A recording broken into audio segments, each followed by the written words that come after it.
Assalamualaikum warahmatullahi wabarakatuh. Perkenalkan nama saya Arifullah dengan NIM 23091060085. Di sini saya akan membahas tentang teori bahasa dan otomata. Nah, pertama di sini ada kedudukan teori bahasa dan otomata pada ilmu komputer. Nah, di dalam ilmu komputer itu ada dua komponen utama. Yang pertama itu model dan gagasan mendasar mengenai komputasi. Nah, bagian ini itu membahas teori dan konsep dasar bagaimana komputer bekerja. Kemudian yang kedua ada teknik rekayasa sistem komputasi yang berfokus pada penerapan teori untuk merancang perangkat keras maupun perangkat lunak. Nah, teori bahasa dan otomata itu termasuk ke dalam komponen yang pertama, yaitu model dan gagasan mendasar. Teori ini juga penting dalam spesifikasi bahasa pemrograman yang mencakup tiga hal. Ada himpunan simbol atau alfabet yang dipakai, aturan sintaks agar program benar secara struktur, serta itu semantik atau makna dari program tersebut. Nah, kalau kita lihat secara teoritis, ilmu komputer itu sebenarnya berkembang dari berbagai disiplin ilmu. Misal dari teknik elektro, muncul konsep switching atau yang digunakan untuk merancang perangkat keras. Kemudian dari matematika itu lahir dasar-dasar logika yang dipakai untuk perhitungan komputasi. Dari ahli bahasa kita belajar tata bahasa yang kemudian berhubungan dengan pemrosesan bahasa alami. Dari biologi ada inspirasi tentang jaringan saraf atau neural network. Kemudian semua ini itu bermuara pada bagaimana kita mendefinisikan spesifikasi bahasa pemrograman, yaitu alfabet atau simbol, aturan sintaks, dan makna atau semantik dari program yang dibuat.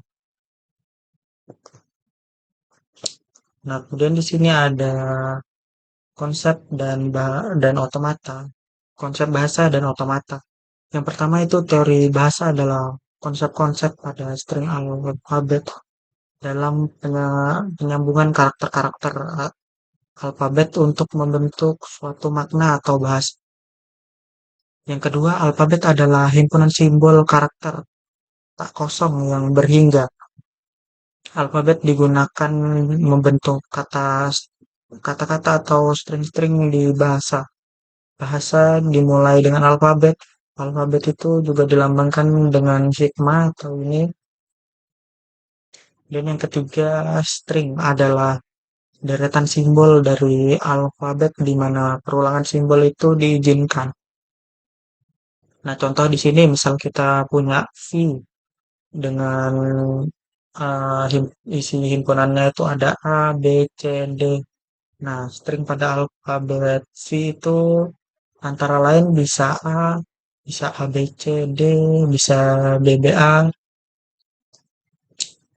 Nah, kemudian di sini kita lanjut ke string lanjutan. Dalam grammar itu dikenal beberapa jenis simbol.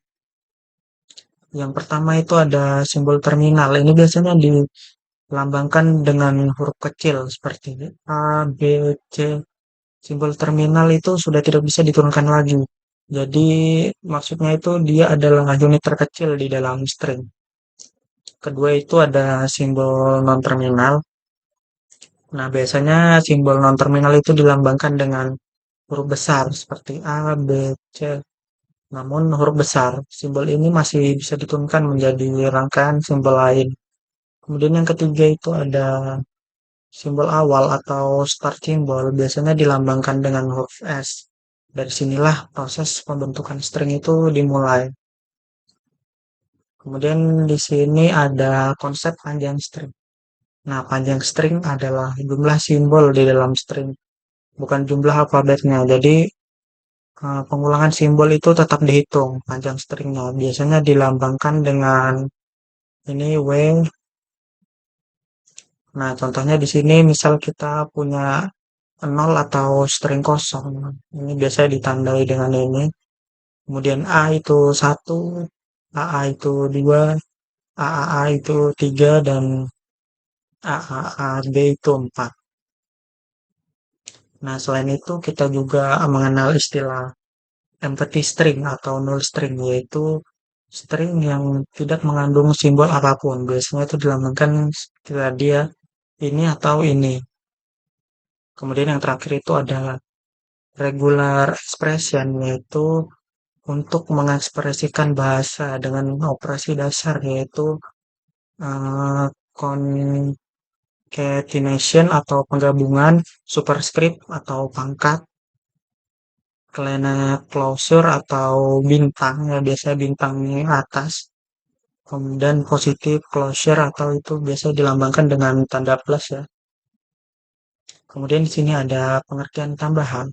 Nah, kata otomata itu merupakan bentuk jamak dari otomatan yang berasal dari bahasa Yunani automatos, yang berarti itu self-acting.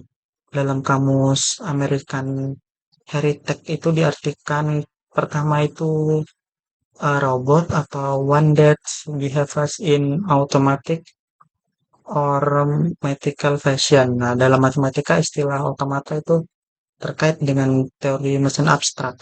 Dapat mendefinisikan secara sederhana sebagai otomata itu adalah mesin sekuensial otomatis yang menerima input dan mengeluarkan output.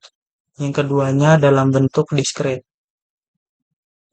Nah, beberapa sistem yang dapat dibuat model otomatanya antara lain itu ada mesin penukaran uang, model transmisi data, kunci kombinasi, parser, compiler, dan lain-lain.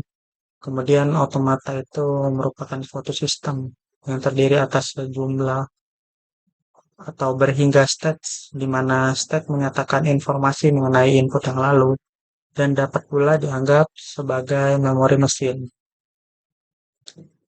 Nah, input pada mesin otomata itu dianggap sebagai bahasa yang harus dikenali oleh mesin. Selanjutnya, mesin otomata membuat keputusan yang mengidentifikasikan apakah input itu diterima atau tidak. Nah, sebuah string diterima bila mencapai state akhir atau final state yang digambarkan dengan lingkaran ganda. Nah, jadi maksudnya di sini string itu bisa diterima jika dia melalui start awal state atau startnya, kemudian berakhir di state akhir yang disimbolkan dengan lingkaran ganda. Nanti saya akan tunjukkan contohnya. Sebelumnya kita lanjut dulu ke sifat-sifat otomata. Itu yang pertama itu kelakuan mesin otomata tergantung pada rangkaian output yang diterima mesin tersebut. Yang kedua, setiap saat berada pada status tertentu dan dapat dipindahkan ke status baru karena perubahan input. Kemudian teori bahasa.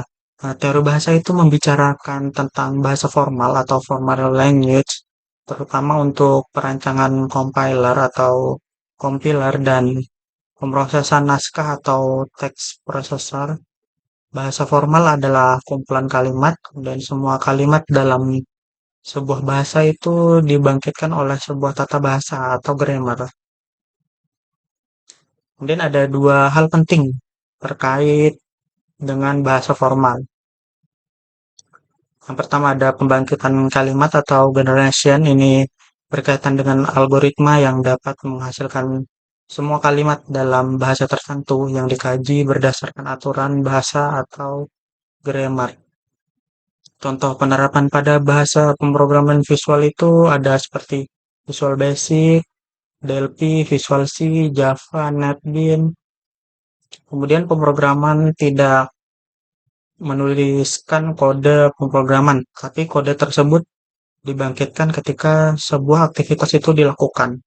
Baru kode tersebut akan dibangkitkan. Nah, misalnya programmer memasang button pada sebuah form, maka nama variabel button dan prosedur aktivitas button akan dibangkitkan. Sehingga programmer tinggal mengisikan kode intinya saja. Lanjut, di sini ada pengenalan kalimat atau recognition, pembuatan algoritma yang dapat mengetahui apakah suatu string S atau kalimat tersebut anggota himpunan bahasa L. Nah, algoritma ini itu memeriksa keanggotaan S dalam bahasa L berdasarkan aturan yang banyaknya terhingga. Jika belum memenuhi aturan bahasa, maka proses kompilasi akan dihentikan biasanya dengan memberikan pesan syntax error. Nah, di sini kita lanjut ke sistem bilangan. Sistem bilangan yang dapat menerima semua string asalkan string satu tidak berurutan. Nah, di sini kita punya contoh yang benar. Misal kita punya 00000, kemudian 0001, 0101, 1010. Nah, di sini dianggap benar kenapa? Karena tidak ada string satu yang berurutan. Kemudian di sini kita punya contoh yang salah. Misal di sini 1111, 1100, 0110, 0011. Kenapa ini dianggap salah? Karena dia memiliki string satu yang berurutan. Lanjut di sini kita akan membahas eh, beberapa contoh dari FSA. Nah, di sini misal bisa kita lihat ini ada A ini sebagai state awal, yang dimana state awal itu ditandai dengan tanda panah ke kanan yang sudah tidak ada lagi di belakangnya. Lalu di sini misalkan outputnya dari A ini menghasilkan output 1, berarti dia berjalan ke B. Namun misal dia menghasilkan output 0, berarti dia berjalan ke C. Nah, kemudian di B misal dia menghasilkan output 1, berarti dia melakukan loop kembali ke dirinya. Jika dia menghasilkan output 0, berarti dia berjalan menuju C. Nah, kemudian di C, jika dia menghasilkan output 0, maka dia melakukan loop ke dirinya sendiri. Jika dia menghasilkan 1, maka dia berjalan ke D.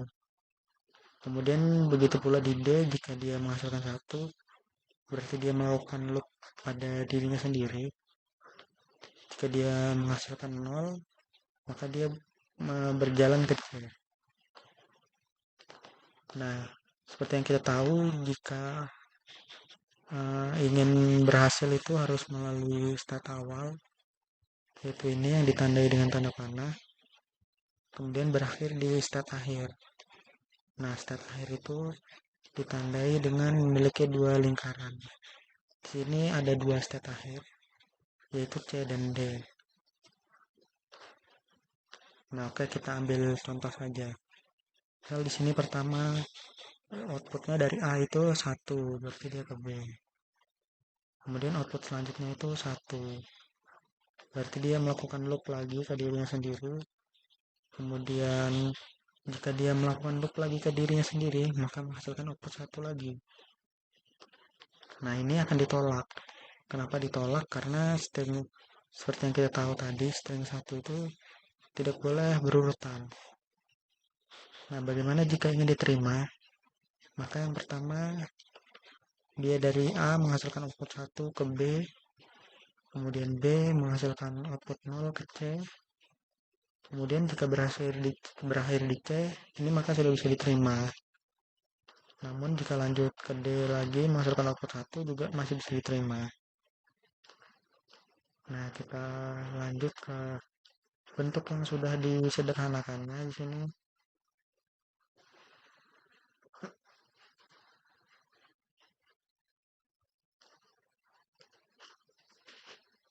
Nah, di sini kurang lebih sama seperti yang tadi. Di sini ada state awalnya itu A dan final state-nya itu ada A dan B. Di sini bisa kita lihat. Nah, di sini jika outputnya itu 0, dari A itu menghasilkan 0, berarti dia melakukan loop kepada diri sendiri. Jika dari A itu menghasilkan 1, berarti dia menuju ke B. Nah, begitu. Jika B menghasilkan output 1, berarti dia menuju ke C. Jika B menghasilkan output 0, itu dia menuju ke A. Nah, jika kita lihat di sini, ini outputnya itu pasti akan berakhir di A atau di B. Karena jika berlanjut ke C, maka itu akan terjadi angka satu yang string satu yang berurutan. Yang bagaimana kita tahu bahwa string satu itu tidak boleh berurutan. Nah, di sini bisa kita lihat string sebelumnya bukan satu, kemudian di sini string sebelumnya satu sebanyak satu saja. Nah, jika sudah berada di C, maka string satu akan terjadi berurutan. Maka ini akan ditolak. Oke. Kita lanjut ke hierarki Chomsky. Tata bahasa atau grammar bisa didefinisikan secara formal sebagai kumpulan dari himpunan-himpunan variabel, simbol-simbol terminal, simbol awal yang dibatasi oleh aturan-aturan produksi. Nah, mungkin sekian aja dari saya. Apabila ada salah kata mohon dimaafkan. Wassalamualaikum warahmatullahi wabarakatuh.